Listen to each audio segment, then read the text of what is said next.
Hi everyone, my name is Rachel and welcome to the French Seams. Thanks very much for joining me again for another video. This is my tried, tested and toile makes. So I've literally just filmed a little chatty video there, and by the power of the internet I've now got changed into another make to show you all the makes that I got done over the past few weeks.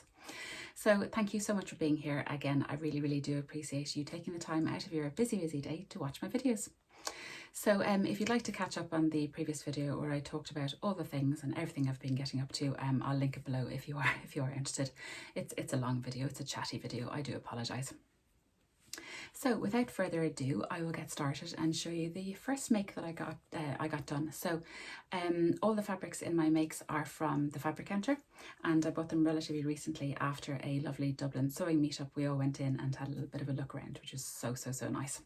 So first up is this beautiful grey fabric. It's almost kind of got a brick effect. It's quite a sturdy jersey. It's very nice, and it's kind of got a little kind of bubbly texture. I just love it. And I made a Marlo cardigan.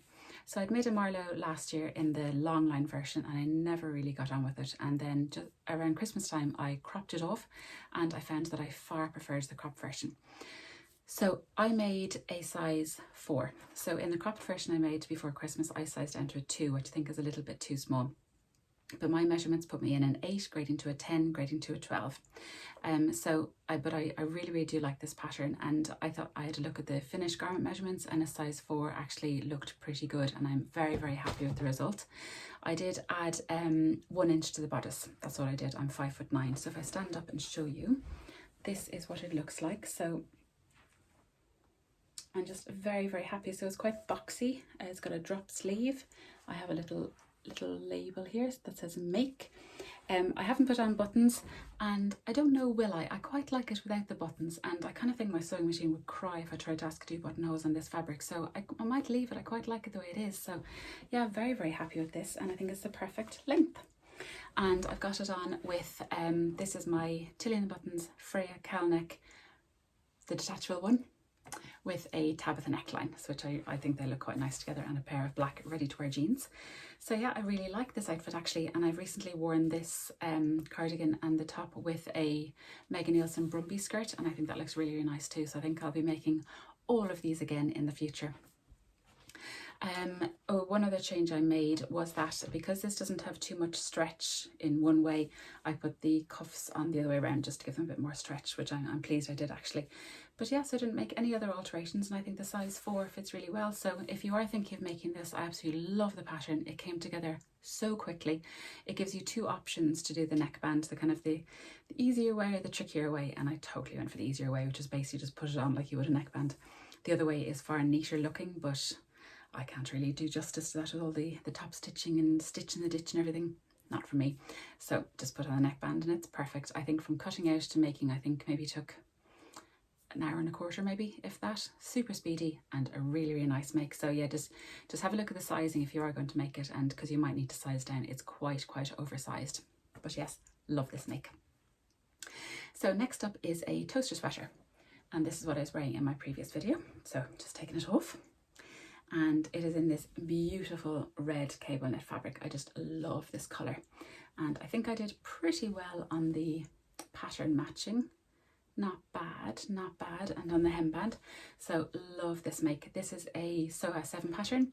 You can do 2 versions of the toaster. I think this is number 1. The number 2 has more a slash neck, and I made a size medium grading to a large, and I don't need to alter the sleeves or the bodice length at all, which I love. It just fits me perfectly. I really like the fit. I'm always so dubious when I don't have to add length to the sleeves and the bodice, but it's just so nice when I don't have to. So yeah, love this, absolutely love it. It's super cozy. I just love this fabric. So now I have a toaster sweater in white, and I also have it in red. So yeah, it's such a great pattern, it really is, and it suits this fabric really well.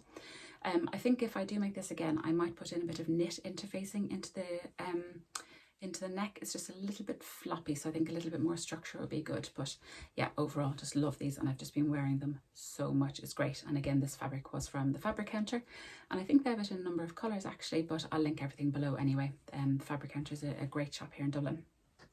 Oh, I almost forgot a little rosy cheeks label that says "Sew Me," and yes, it is. So next up is another sweatshirt, more jersey. It is that time of the year.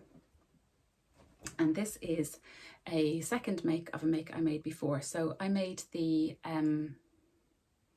Wardrobe by Me half zip sweatshirt because I won a voucher for them as part of a gift in November. So I bought this sweatshirt pattern and it came with a half zip option and a crew neck option. And I absolutely love the half zip version. I wear it all the time, absolutely love it. And I was keen to give the crew neck a go. So here is the crew neck.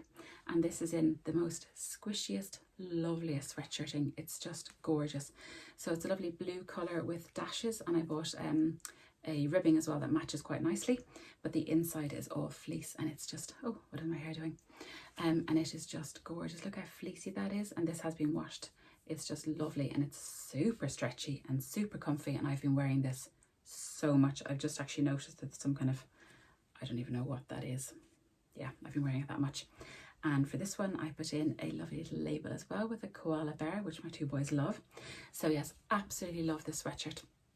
Hopefully I'll pop in some pictures here of me wearing it, which will give you a better idea. So this is, my measurements put me in a size 8 grading to a 12, an 8 grading to a 12, grading to a 10. But I actually make the straight size 8 and that fits me perfectly. I don't add anything to the bodice, I don't add anything to the sleeves, which again is wonderful. It's another drop shoulder, which I do like. The only thing about this is I still can't get the sleeves and the cuff quite right. So the sleeve I think is very, very oversized. On my other half zip version, I took down the sleeve by, I think maybe about 2 centimeters. I think I took this down by about 4 centimeters to take a bit of width out of it, just because they were so big. My other version, I didn't use cuffing on the cuffs and waistband. I just used cotton jersey, and I thought that was a problem because I couldn't stretch the cuffing in when I was putting in the cuff. But I did use cuffing this time and I still struggled to get this in. I really did, despite taking off about 4 centimeters. So the bottom band pattern piece, just the end of it is the cuff piece that you cut off. So they're both the same width, which is fine. But I think, yeah, I think either I'll make this a little bit wider the next time I make it, or again, I'll bring in the sleeves a little bit more as well. But aside from that, absolutely fine. That's a very easy fix to make anyway. And then the neckband is quite wide, but I must say I quite like how it looks. It's very, very wide. When I saw the pattern piece, it's like, that's quite large, but yeah, I think it looks really nice. I think it suits the style of the jumper really nicely. So yeah, and it's a nice height on my neck as well. So overall, very happy. Again, another super speedy make.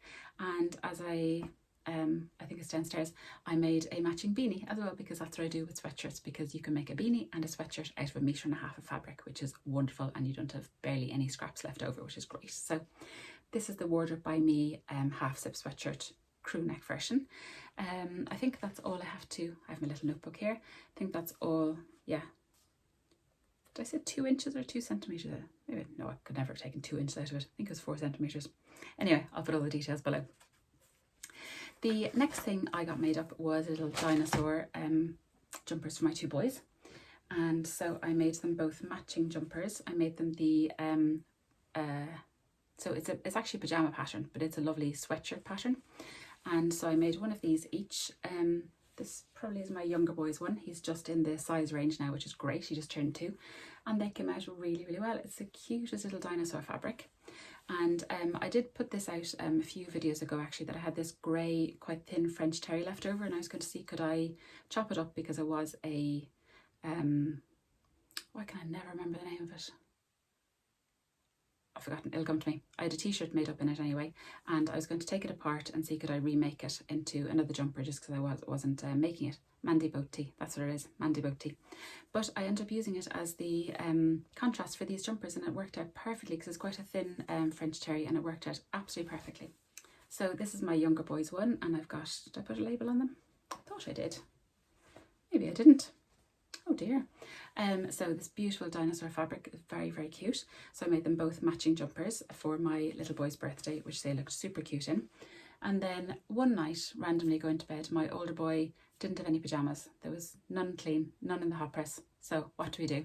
So I put him to bed in a pair of summer pyjama shorts. I came straight into my sewing room and I had a pair of pyjama trousers for him in literally 20 minutes. It was brilliant. So I just used the pyjama pattern again, and here are his pyjama bottoms. And these fit perfectly as well. So I have actually sized up. I think he's now a size 6 in these, I think. And because I made that jumper for him based on his old size, and it was a little bit snug. And these are pyjama bottoms, but I think that fabric is just the cutest. I was half hoping I'd have stuff left over for maybe a little tank top for myself, but alas, no. The final thing I made out of the fabric counter fabric was the little giraffe fabric. So, and I made bunting, so I'll pop in a picture of a few of the letters I made, but I'm going to make some more. And here is an R, so you can see the little giraffes. And this was based on a tutorial by Ruan from the Yorkshire Sew Girl. I think she did on her Vlogmas. So it's two little layers of fabric. I've got some interfacing in there as well, and a little bit of fleece. And then you sew along all the edges, and then I attached bias binding all along the top, and it makes a cute little bunting. So the one she did at Christmas was labels or name tags, but I thought I'd do it as bunting instead of the usual triangles, and it came out really, really well. So I did his name, and then this is going to be part of the French seams when I get around to it. But yeah, this cotton fabric is just lovely. Really enjoyed making that. The last thing, they were my tried and tested patterns because I'd made all of them before. The last thing was my toile, and how have I got on? Pretty good. So this is my toile for Frocktails, which is, I'll say it again, the 31st of March. There are a few tickets left. I'll link them below. Please go and have a think whether you're free that night, whether you're local or not so local to Dublin. You'll be more than welcome. So yeah, I'll leave all the details below, also on the Crafty Studio website. And if you have any questions at all, please leave a comment for me below or message me over on Instagram. I'll be happy to talk. So, and this is my toile, and I'm not going to tell you the pattern. I'm going to see, can you guess? That's all you're getting. So I have now made 2 toiles, and I now know what I need to do for my 3rd toile, I think. So I never make toiles ever, but the only time I make it obviously is for Frocktails dresses when I really, really want to get the fit right. So this is, I think this was toile number 2, I think, yes, because I attached the skirt, and toile 1 was literally straight out of the pack, and I knew I needed to make some alterations, definitely. So this is ongoing project, but I'm pretty pleased with it. So I think I'll make one more toile. Don't think I'm quite ready to cut into my beautiful fabric, which I showed in my last video, but I'll grab again now. So I don't think I'm brave enough to cut into this just yet. This beautiful stretch velvet from Crafty Studio. It is just marvellous. Look at that. So I don't think I'm quite ready to cut into this just yet, but someday soon this will become this, and I cannot wait. So yes, all will be revealed very, very soon. So I think that's everything I wanted to catch you up on in my tried, tested and toiles makes video. Thank you very, very much for sticking around. If you liked this video, please give it a thumbs up and please consider subscribing. And if you'd like to leave a comment below on any of these makes or obviously about Frocktails, I'd be happy to help. So I hope you're all well, and I hope to see you again very, very soon in my spring plans video. Take care. Bye.